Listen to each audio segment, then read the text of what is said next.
ക്ഷേത്രങ്ങൾ കേന്ദ്രീകരിച്ചുള്ള മോഷണം തുടർക്കഥയാവുകയാണ്. കാട്ടാക്കട പെരുമ്പഴുതൂർ സരസ്വതി ദേവി ക്ഷേത്രത്തിൽ കടന്ന കള്ളന്മാർ കാണിക്ക വഞ്ചി അടക്കം മോഷ്ടിച്ച് കടന്നുകളഞ്ഞു.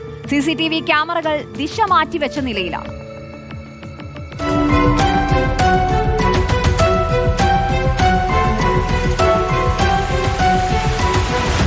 നഗരഗ്രാമ വ്യത്യാസമില്ലാതെ തിരുവനന്തപുരത്തെ ക്ഷേത്രങ്ങൾ കേന്ദ്രീകരിച്ച് മോഷണങ്ങൾ തുടർക്കഥയാവുകയാണ്.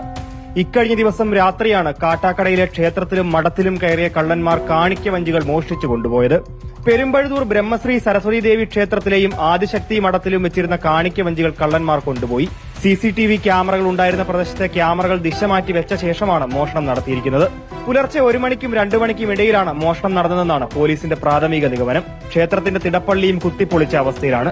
കഴിഞ്ഞ വർഷവും ഇതേ ക്ഷേത്രത്തിലെ CCTV ക്യാമറകൾ ദിശ മാറ്റിവെച്ച ശേഷം തസ്കർ സംഘം മോഷണം നടത്തിയിരുന്നു. 2 ക്യാമറകളിൽ പ്രതികളുടെ ദൃശ്യങ്ങൾ പതിഞ്ഞിട്ടുണ്ട്. കാണിക്ക വഞ്ചികളിലായി 30,000-ഓളം രൂപയ്ക്ക് മുകളിൽ പണമുണ്ടാകാമെന്നാണ് ക്ഷേത്രത്തിന്റെ വിലയിരുത്തൽ. ക്യാമറ നിരീക്ഷണം ഉണ്ടായിട്ടും വീണ്ടും ക്ഷേത്രത്തിലും ആശ്രമത്തിലും നടന്ന മോഷണത്തിൽ ആശങ്കയിലാണ് പ്രദേശവാസികൾ. റിപ്പോർട്ടർ, തിരുവനന്തപുരം.